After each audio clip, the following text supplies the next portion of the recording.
Hello everyone. तो मैं आज बहुत दिनों के बाद एक नई स्टोरी लेके आई हूँ। तो चलिए स्टोरी शुरू करते हैं।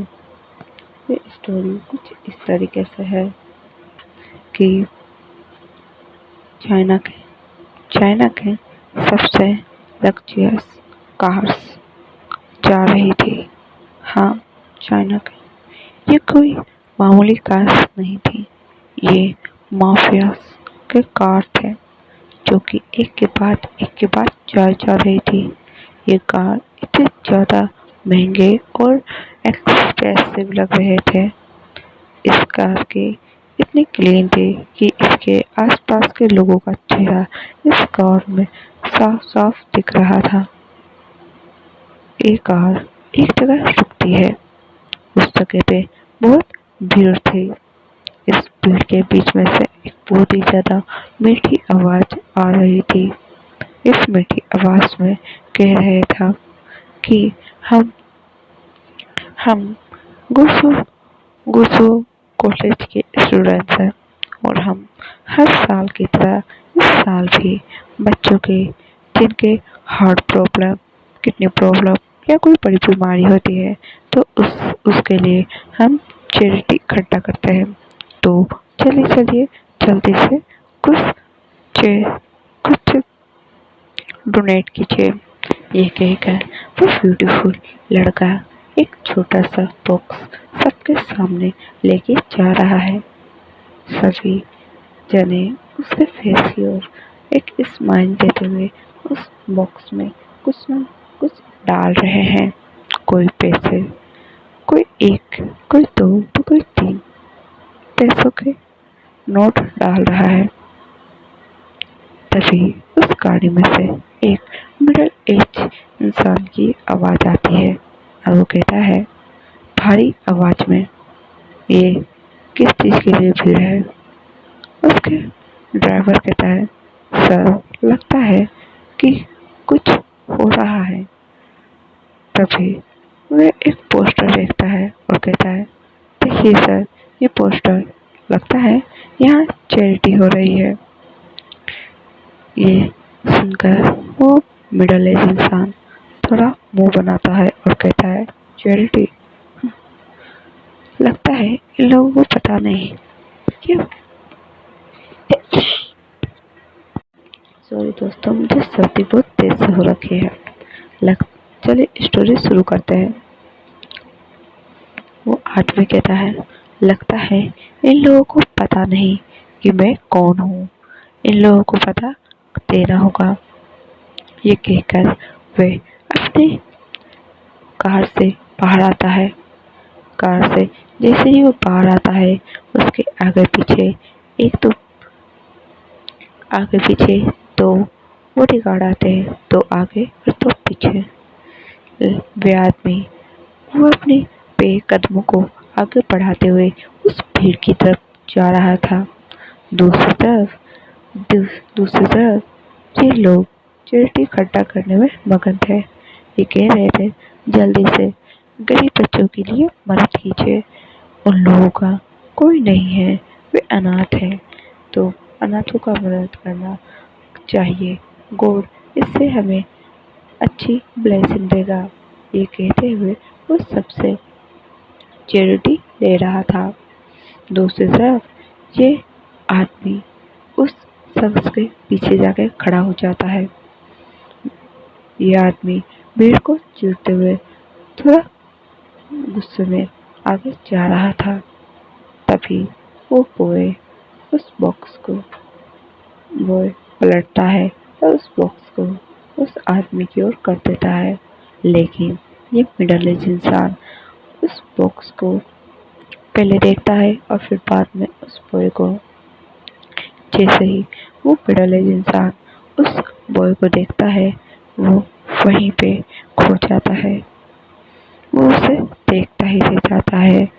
हाँ, आज इस मिडिल एज इंसान का दिल किसी पे आ गया है।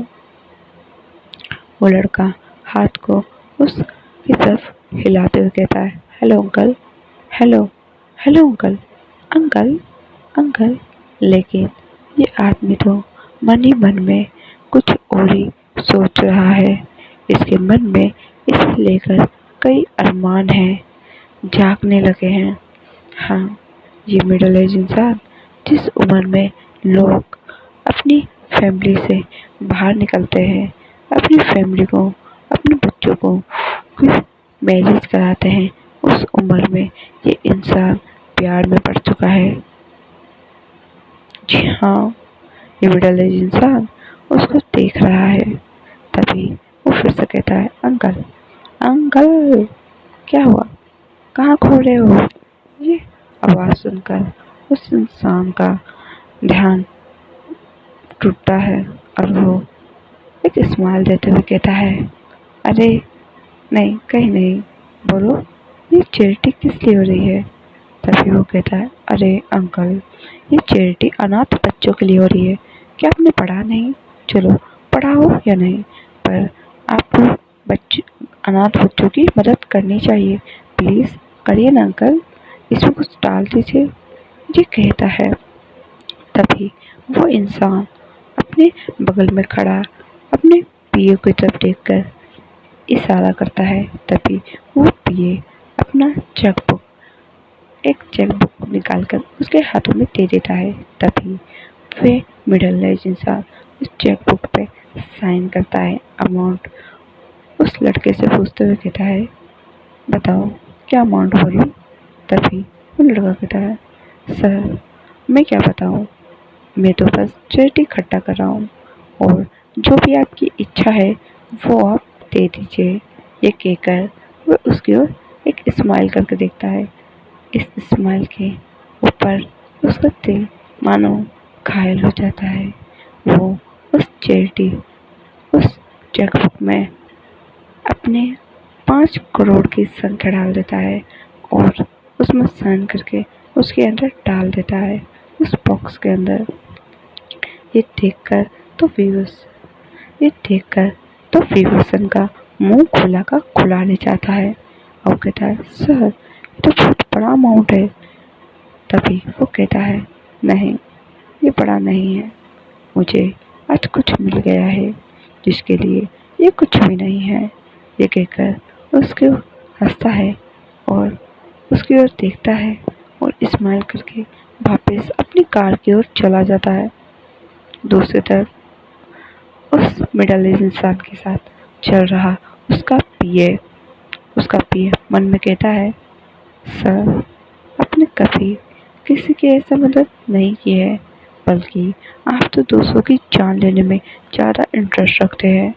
ये सब वह अपने मन में सोच रहा था। फिर वह आगे सोचता है, क्या ये आपको कोई नेफ्यू? नहीं, मैं सर के साथ उनकी बचपन से हूँ।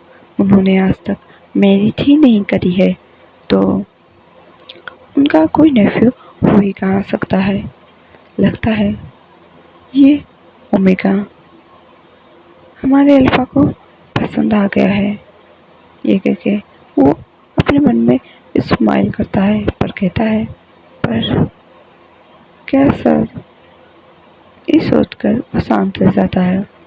दूसरी तरफ वो मिडिल एज इंसान अपने फ्रेगनेंस को बिखेरता है।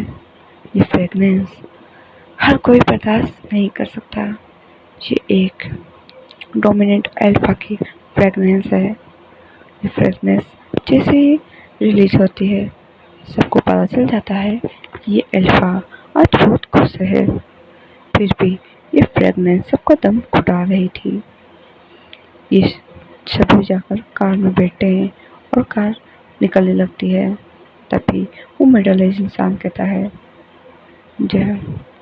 अच्छा मैं तुम्हें एक काम दे रहा हूँ,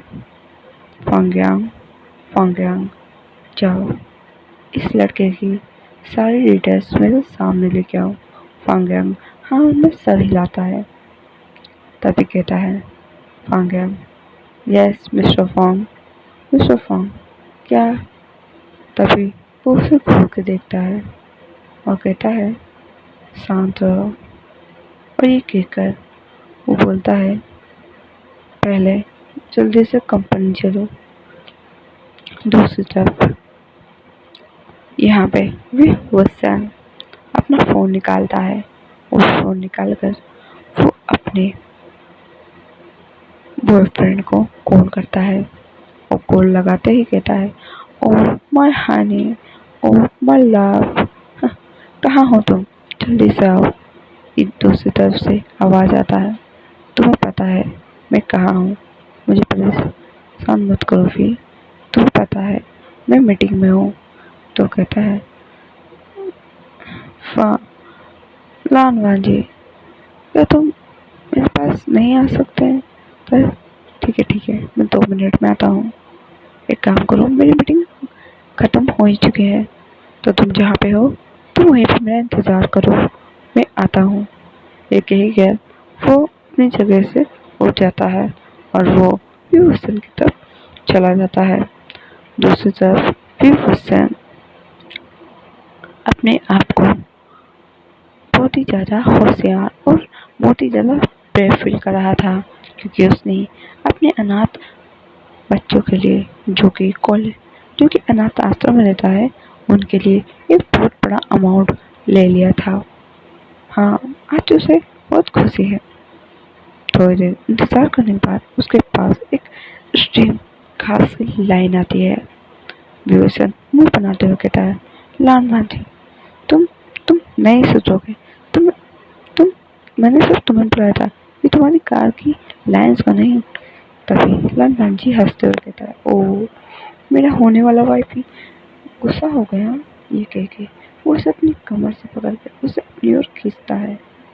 तभी विभूषण मुंह बनाते हुए कहता है, ज्यादा बनो मत, एक काम करो, जल्दी से कुछ दो, कुछ अमाउंट डाल दो उसके अंदर, कितना भी। तभी विभूषण रामबाण जी कहता है, मैं तो अपना पर्स भूल गया। तभी विभूषण कहता है, तुम अपना पर्स भूल गए? पता है थोड़ी देर पहले क्या हुआ? एक मिडिल एज इंसान मेरे इस डोनेट बॉक्स में 5 करोड़ का चेक रख के गया है, पता है तुम्हें?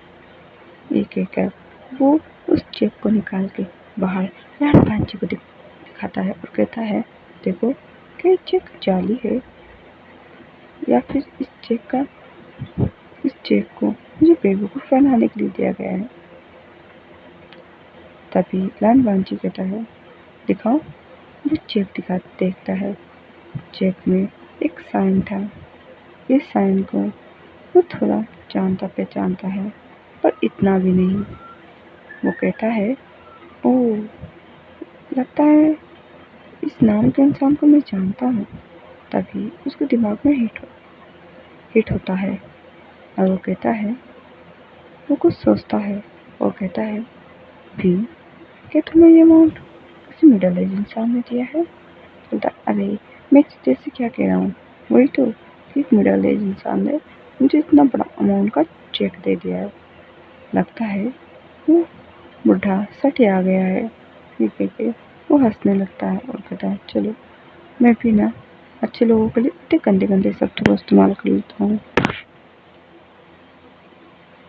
ये कह के वो एक अच्छी स्माइल देख के कहता है, चलो लालमान जी जल्दी जल्दी से घर चलो। मुझे नहीं, घर नहीं, पहले मुझे ये अमाउंट भी तो जमा कराना है। पहले हम अनाथ आश्रम चलेंगे, उसके बाद अपन घर चलेंगे। ये कहकर विभूषण वहाँ से अपने आगे आगे अपनी बॉयफ्रेंड से आगे आगे चला जाता है। लालबान जी उसके पीछे पीछे लालबान जी उसके पीछे पीछे जाते हुए कहता है, वी अच्छा तुम्हें, वो इससे आगे कुछ कहता वो शांत हो जाता है और वो मन में कहता है, मुझे खुद पता करना होगा इतना बड़ा अमाउंट उसने इसे दे कैसे दिया, वो तो दूसरों से छीनना जानता है। हाँ, मैं उससे इतनी नफरत करता हूँ। मेरा पता चले तो मैं उसे रातों रात मार दूँ। ये कहकर वो उस चेक को अपने मुट्ठी में दबाता, उससे पहले वो रुक जाता है और वो विभूषण की ओर चला जाता है। दूसरी तरफ विभूषण जो कि कार में जाकर बैठ जाता है और कहता है, जल्दी जल्दी लग जा, जल्दी जल्दी जल्दी जल्दी चलाओ, पता है मुझे बहुत भूख लग रही है, मुझे बहुत तेज से भूख लग रही है, लग जाओ। ये कहकर वो विभीषण रामपाल जी के विभीषण कंधे पे अपना सर रख देता।